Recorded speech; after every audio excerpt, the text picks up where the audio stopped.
Japan has just shown that it no longer wants to be treated as a nation that only observes, protests, and waits. This Thursday, April 2nd, 2026, the situation that is taking shape is one of real change. Tokyo is accelerating its military response capability, strengthening its line of defense at sea, in the air, and on land. In a move that fits perfectly with the view that China has gambled too much and now faces a tougher, more heavily armed, and much less passive Japan. What happened was not an isolated gesture. It was the combination of more advanced fighter jets, long-range missiles, and deeper integration with the United States. At the center of this change is the government of Prime Minister Sanai Takaichi, alongside the Japanese Ministry of Defense and the American forces stationed in the region. And this gains significance in bases and areas that are at the heart of the dispute. In East Asia, such as Misawa, Kengum Camp, Fuji Camp, and the surroundings of the southwestern Japanese islands, Japan decided to stop waiting until the threat appeared at its doorstep before acting, and now it's trying to push that threat away. This helps explain why the issue moved from the diplomatic field to the strategic field and why Tokyo reached this point. Because Chinese pressure is no longer seen as a distant possibility. In June 2025, Japan reported seeing for the first time the Chinese aircraft carriers Liaoning and Shandong operating at the same time in the Pacific near remote Japanese islands.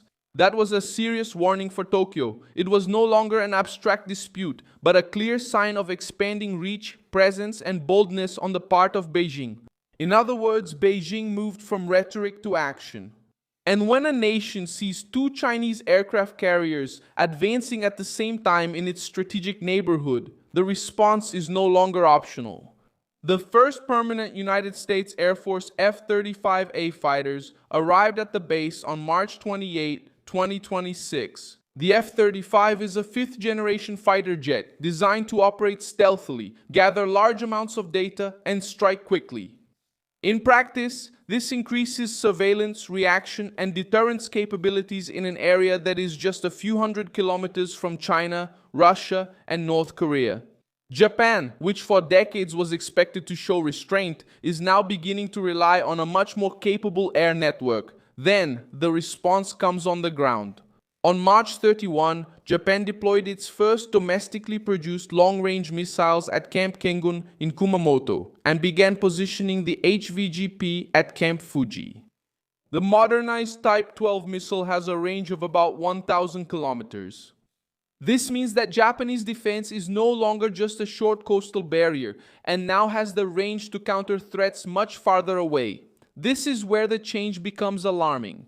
Because Japan is not just reinforcing trenches, it is building the capability to strike targets. Before Chinese pressure becomes a fait accompli, the old reactive Japan is being left behind. At sea, the message has become even tougher.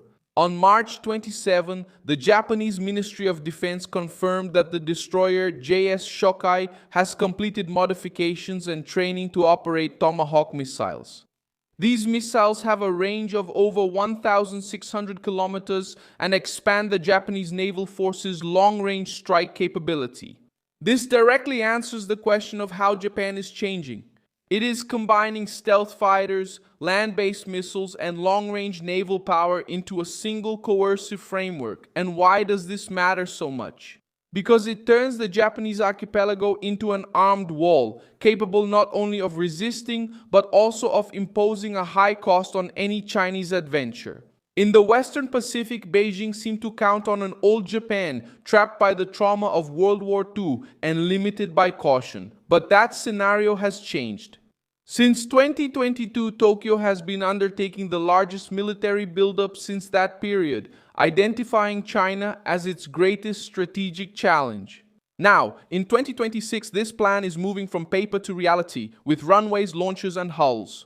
What we see in the Pacific is a Japan that is abandoning its role as a spectator and taking on the position of the United States' forward barrier in Asia. For Beijing, this is a shock. For Tokyo, it's about survival. And for regional balance, it's a harsh warning.